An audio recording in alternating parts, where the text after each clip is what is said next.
Hello student, प्रेरणा public school में आपका स्वागत है।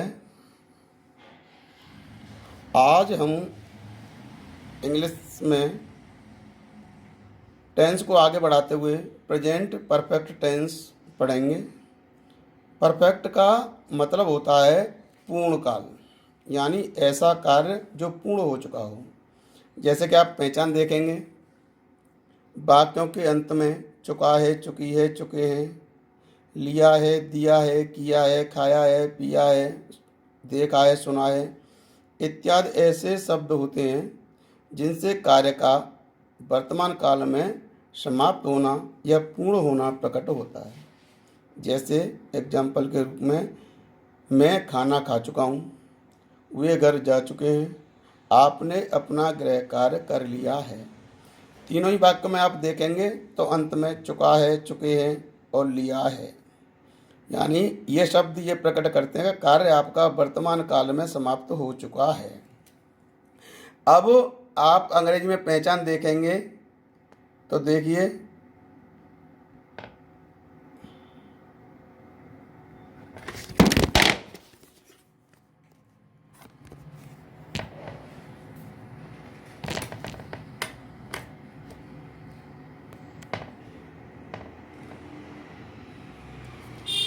सेंटेंस में हैज, हैव के साथ वर्ब की थर्ड फॉर्म होती है।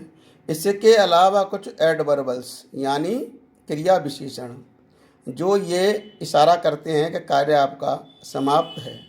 जस्ट अभी अभी, स्टिल अब तक, ऑलरेडी पहले ही, ऑलमोस्ट लगभग, रिसेंटली अभी अभी की मुख्य वर्ब से ये पहले प्रयोग होती हैं और इनसे हमें यह ज्ञात होता है कि कार्य, क्योंकि जब आप क्रिया के उचित रूप से रिक्त स्थान भरना सीखेंगे तो इस तरह की एडवर्बल्स की आपको बहुत आवश्यकता पड़ेगी। इन्हीं से हमें पहचान होगी कि हमारा कार्य वर्तमान में समाप्त हो चुका है। तो इनको विशेष रूप से आपको याद रखना है। जहाँ प्रेजेंट परफेक्ट का नाम आ जाए, ये सारी एडवर्बल्स आपको याद होनी चाहिए। Just, still, already, almost, recently. अब देखिए एग्जाम्पल में, आई हैव ईटन फूड, यहाँ आपने हिंदी में देखा ना, मैं खाना खा चुका हूँ। आई हैव ईटन फूड, वे घर जा चुके हैं, they have gone to house,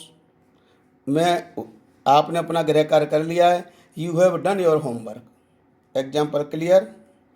कुछ भी नहीं है। अब हम बनाना सीखते हैं। यहाँ से साधारण वाक्य देखिए।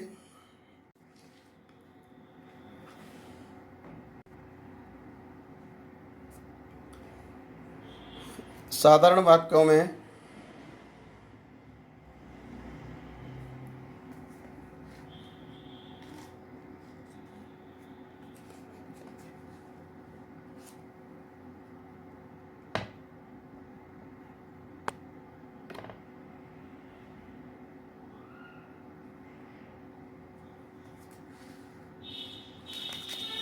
साधारण वाक्यों में सबसे पहले सब्जेक्ट का प्रयोग करना है। इसके बाद एक वचन जो सब्जेक्ट है, ही, सी, इट, नेम, इनके साथ हेल्पिंग वर्ब हैज का प्रयोग होगा।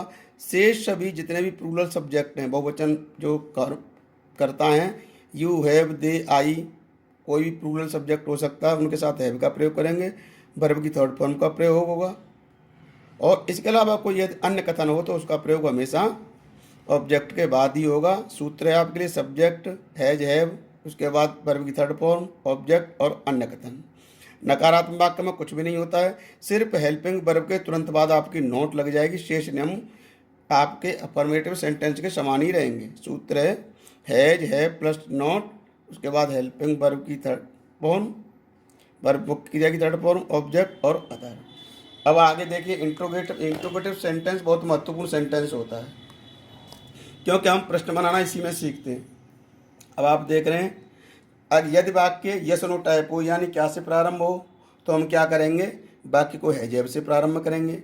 यदि वाक्य में कौन, कब, कैसे, कहाँ इत्यादि जैसे शब्द बीच में हो तो क्या करेंगे, हम इन WH वाले शब्द का प्रयोग इससे पहले यानी हेल्पिंग वर्ब से पहले करेंगे, उसके बाद सब्जेक्ट आएगा। इंट्रोगेटिव सेंटेंस कोई सा भी हो, हेल्पिंग वर्ब का प्रयोग हमेशा हेल्पिंग वर्ब से पहले ही होता है, क्रिया की थर्ड फॉर्म। इंट्रोगेटिव नेगेटिव में सब्जेक्ट के तुरंत बाद आपको नोट लगानी है, शेष नियम इंट्रोगेटिव के समान रहेंगे। सूत्र आपके सामने लिखा हुआ है, इसको ध्यान से देखकर पढ़ें। अब देखिए मैंने एग्जाम्पल दिए हैं आपको। वह एक पत्र लिख चुका है, he has return a letter. वह एक पत्र नहीं लिख चुका है, he has not written a letter. क्या उसने एक पत्र लिख लिया है, क्या से वाक्य प्रारंभ है, यानी क्लियर है कि वाक्य यस नो टाइप है, हम इसमें यस या नो में उत्तर दे सकते हैं। तो जो वाक्य क्या से प्रारंभ होते हैं वो यस नो टाइप होते हैं, ऐसे वाक्य में से हेल्पिंग वर्ब से प्रारंभ होते हैं। ठीक है, has he written a letter. अब एक इसमें देखिए क्यों बीच में है, तो क्यों वाई, उसका प्रयोग हमने किससे पहले किया, हैज से पहले, तो why has he not written a letter. इस प्रकार ये मैंने आपको एग्जाम्पल दिए हैं, और जो आपको एक्सरसाइज मिलेगी वो आपको करनी है।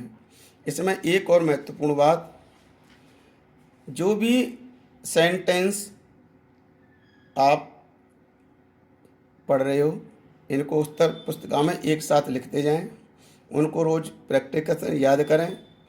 आगे जब आप स्टोरी बनाएंगे ऐसे लिखेंगे तो प्रेजेंट कंटिन्यूअस और प्रेजेंट परफेक्ट इन टेंस का विशेष महत्व होता है, इसको आप ध्यान से याद करेंगे।